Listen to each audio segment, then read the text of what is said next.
Hey everybody, it's Tripl-L, and now it's time to talk My Hero Academia, and this time specifically, let's talk about what might happen if Monoma, the boy with the copy quirk, was to touch Izuku, the boy that got given a quirk. I'm gonna give you some quick ideas, talk about them a little, and give a craziness rating, 1 being totally sane and 10, well, being really hardcore out there. There's 3 main factors we'll be coming back to throughout the various theories. Izuku's will, or the it can't be stolen property, the power stockpile, and the mental imprints. Now without further ado, let's just get into the theories themselves, the different ideas of how this might go down. Theory 1. Monoma touches Izuku and nothing happens. So this line of thought focuses on the Izuku's will property, and arguing for it revolves around defining what exactly stealing means in respect to Monoma's quirk. Imagine this binary sequence represents Izuku's quirk factor, which we know Izuku has because Eraserhead's quirk works on quirk factors. Imagine this sequence represents Monoma's quirk factor, and imagine this in turn represents the input port for Monoma's quirk pretty much. So Monoma, in a standard example, touches someone and his quirk effectively reads that quirk and reorganizes his quirk factor to match the target's quirk factor. Now in the Izuku case, the question is whether or not Izuku's will would block that initial read. I mean, when it comes to business, reading and copying information can be a form of theft, specifically intellectual theft. So this theory revolves around deciding whether or not this counts as theft and whether or not Izuku's will flat out interfere with the duplication of the quirk. As you can see, this one revolves around semantics to justify it, but I also don't think it'd be that crazy. I'd give it 3 out of 10 trips. I think this is one of the easiest, safest, and simplest solutions. Theory 2. Monoma touches Izuku and he copies the quirk, but he doesn't get the stockpile. So this one revolves around to what degree does Monoma copy experience. This theory assumes that copying is legal, but wonders about whether or not Monoma gets all of the quirk's history, so to speak. It's effectively Monoma copies the capability of the quirk, that is, the ability to pass it down in the ability to stockpile power, but doesn't get the strength that Izuku's version of the quirk has. He also doesn't get the mental imprints by extension. So arguing for this would be the same as arguing whether or not Monoma would get Bakugo's quirk in its trained state if he touched Bakugo now. We know that Bakugo has done training to increase the output of his explosions, but the question is, does Monoma get to reap those rewards as well?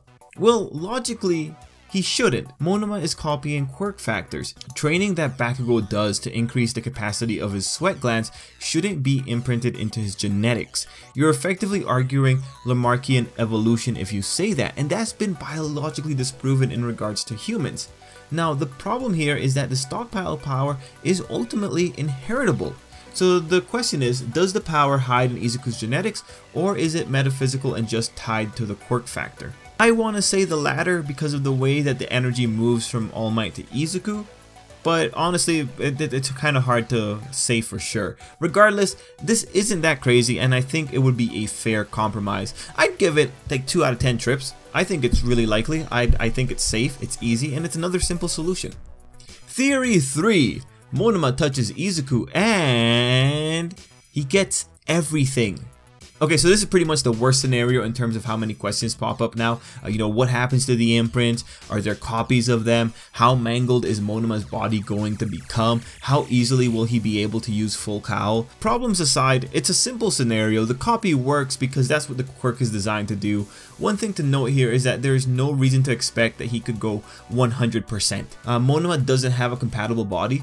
So that's one thing we should be confident in. He can't just all of a sudden gain a toned body that can handle the power of the One For All quirk.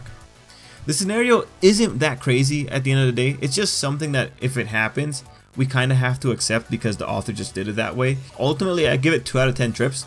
I don't have that much confidence in the author maintaining things on a controllable level, and he's given us a few spots before where things haven't been clear. So him doing this, I wouldn't be surprised. That's what I'm going to say about that. Still, I hope it doesn't happen. Okay, theory 4.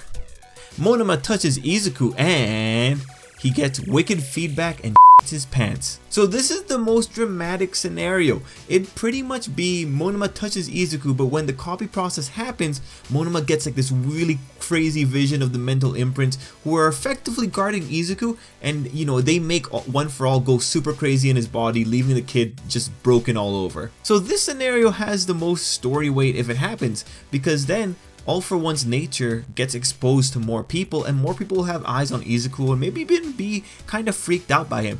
Definitely Monoma would be freaked out by, you know, just seeing like 8 people show up all of a sudden. How crazy is this though? Pretty crazy, man. I'm not even sure if it's gonna happen anymore. Honestly, I give this one 8 out of 10 trips. I would love to see it happen, but I acknowledge how just wild this would be. But you know, that's pretty much like the 4 main ideas. Those are the variations that I've seen also online. It's going to be one of those 4 scenarios roughly. Maybe some specifics will be adjusted. Will Monoma ever actually touch Izuku? Maybe not. 2 weeks ago, I thought it was possible, but now I have serious doubts. But that's where I stand on it. I think this could be one area where the author might not really ever feel the need to get involved in. I feel maybe it just opens up too many questions, and I feel we could go through the entire story without ever having this question answered, and I think we'd all be more or less fine. It'd just be cool to know. Anyway, what about you? What do you think would happen? Let me know down below, and till next time, we're done for today. I hope you have an absolutely great time watching whatever else you're gonna watch, and yeah, good stuff. Oh, and the people that were running around in the background of this video, I hope that he was watching this one. We'll get him back.